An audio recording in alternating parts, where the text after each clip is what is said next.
Hi there. Today we are going to discuss the Page of Pentacles and the Knight of Pentacles. I won't read the whole story, so if you want to find out more about the Page of Pentacles or the Knight of Pentacles from the Mythic deck, then I suggest you Google it or you buy the book, The Mythic Tarot, a new approach to the tarot cards by Juliet Sharman Burke and Liz Green. Okay, it's a basic pagan belief and pagan life, and they thought that the Rider-Waite's deck was leading away from the true pagan meaning of this deck and the suits. Okay, so we're going on to the Page of Pentacles first. The Page of Pentacles, these are court cards. The Page of Pentacles, the card of the Page of Pentacles portrays a boy of around 12 years old with dark brown hair and an olive complexion, dressed in pale leaf green tunic. I'm sorry if it seems a bit too orange, but that is because I've got the sun blinds down. He stands in a field where a new green growth of different varieties of vegetables, flower and herbs is just showing above the ploughed furrows of rich dark soil. He holds a golden pentacle gently in both hands. Above him the sky is pale and delicate blue. Here is the card of the Page of Pentacles. We meet the element of earth in its most delicate and fragile beginnings. The nascent awareness of the senses of nature and of the capacity to manifest things in the world. This is embodied in a mythic figure of the boy Tritoliumus, who was the son of King Celsius of the Eleusis. One day the boy and his brothers were about their father's business in the fields. Tritoliumus herding the king's cattle while his two brothers tended the sheep and the swine. These three saw a strange drama enacted, and those are the three boys that the craftsman made toys for. Do you remember? Those were the sons of Coculus. Okay, and here it is Celsius. Okay. So I do have my questions about who's who. So you would have to do really quite deep research to get the true story out of the mythology. Okay. These three saw a strange drama enacted. The earth suddenly gaped open, engulfing all the King Celsius swine. Then the chariot, drawn by black horses, appeared. Now there you are, the chariot appears again, and dashed down the chasm. The chariot's driver's face was invisible, but his right arm was tightly clasped around a shrieking girl. And I think that was the daughter of the Empress, because she was kidnapped. Do you remember? If you followed the series, that is what happened. And that's why the Empress has only 9 months that she's happy, because then her daughter, Fairphilus, I think, goes back down to the underworld. And that is the High Priestess, I think, if I remember correctly. What the three brothers had witnessed was rape of Persona by the dark god Hades, Lord of the Underworld, which story we have already encountered in the major arcana cards of the Empress and the High Priestess. Persona's mother, Demeter, had travelled all over the world, wearily seeking some news of her daughter's disappearance.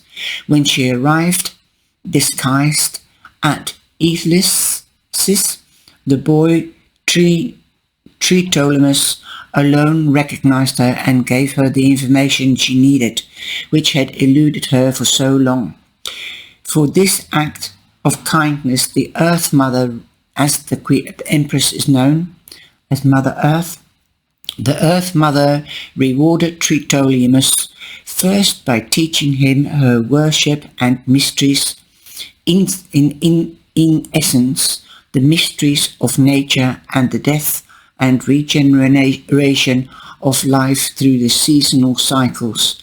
She then supplied the boy with seed corn and wooden plough and a serpent-drawn chariot, and sent him all over the world to teach mankind the art of agriculture. Now that is beautiful. It was the Romans, I believe, that started to teach agriculture, or the Egyptians. Tritoliumus, the Page of Pentacles, is an image of those early and delicate efforts to relate to the sensual world, which must emerge first before any larger ambitions of material kind can be pursued.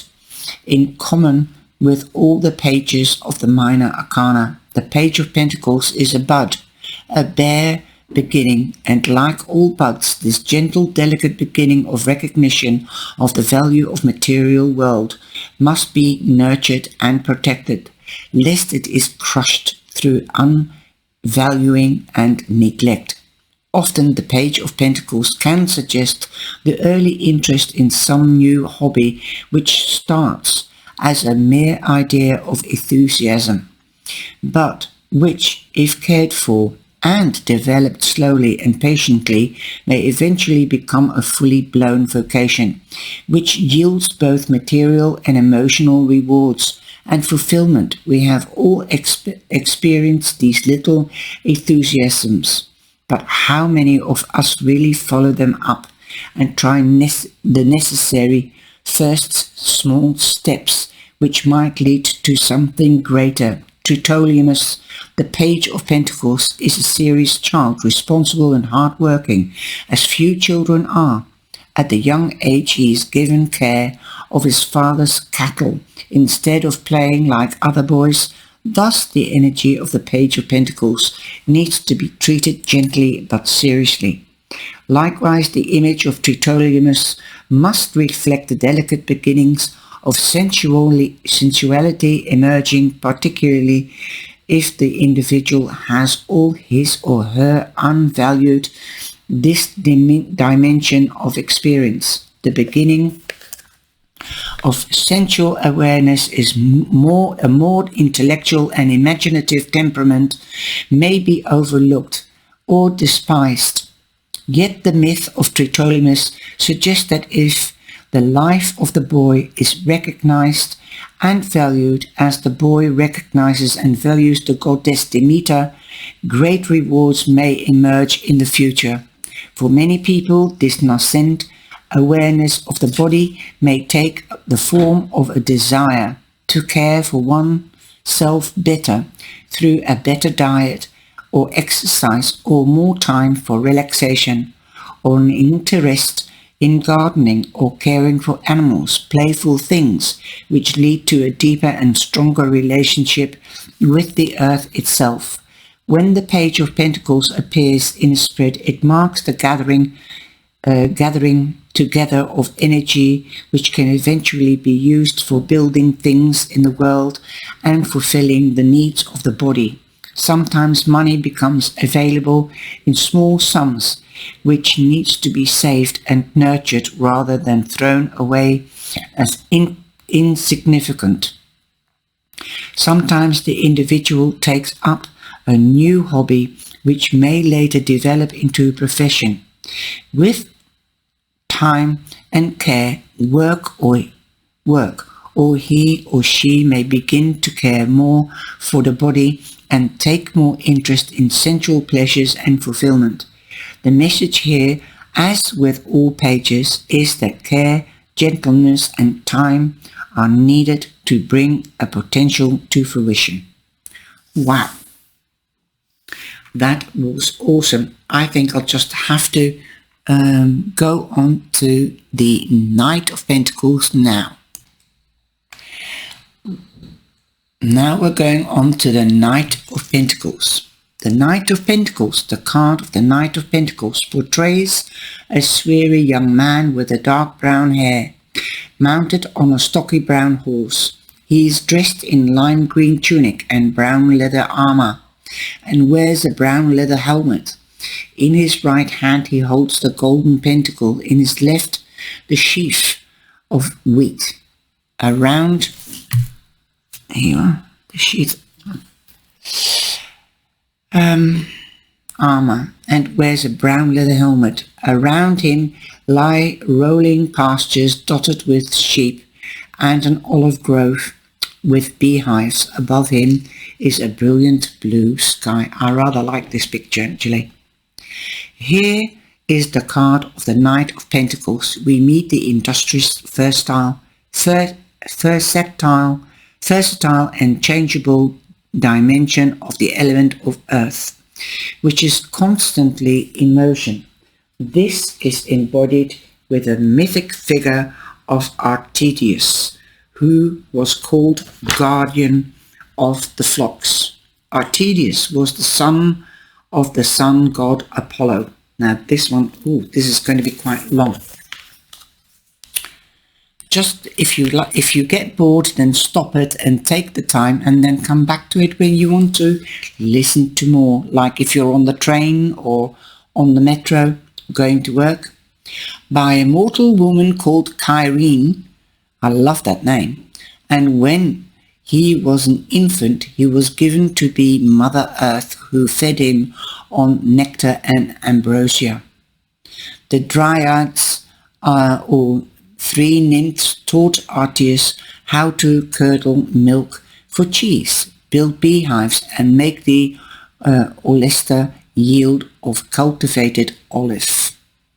These useful arts he taught the others while still a young man, travelling ceaselessly over North Africa and Greece, earning honours as he went. When Artedius grew to maturity, the Muses, those are the nymphs, in turn taught him arts of healing and prophecy, and set him to watch over the sheep, which grazed across the plain of Phytacia. It was here that he perfected the art of hunting. One day Arteus consulted Delphic oracle of his father Apollo, who told him to visit the island of Chios, where he would be greatly honoured. Setting sail at once, Artedius found that the plague had fallen upon the islanders because of secret murderers who were sheltering among them. Artedius put the murderers to death, and the plague ceased, and the kings showered him with gratitude. He then visited Arcasia and later Tempe, but the Tempe, all his bees began to die, and he was advised by his mother to find the golden sea god Proteus, who was a prophet, and forced him to explain the reason for the catastrophe. Artedius duly found and captured Proteus, who told him that the bee's sickness was due to an unfortunate love episode which resulted in a woman's accidental death, for which Artedius was being punished by the gods. In exception, he offered various sacrificial beasts to the offended deities, and from the rotting carcasses of the slaughtered animals a swarm of bees rose, which he captured and put into the hive. Artedius then continued his travels to Liba and to Thence and Sardinia, and eventually to Sicily. Finally he went to Thrace. Still restless and searching for further tasks to fulfill, eventually he found the city of Artesium, and died here, honoured for his wisdom. Artesius, the Knight of Pentacles, is an image of the human capacity for industry and diligent service. He is not really a hero for his face, nor dragons or dangerous quests as his greatest challenge in this healing of his sick bees, but he is a powerful and creative figure nonetheless.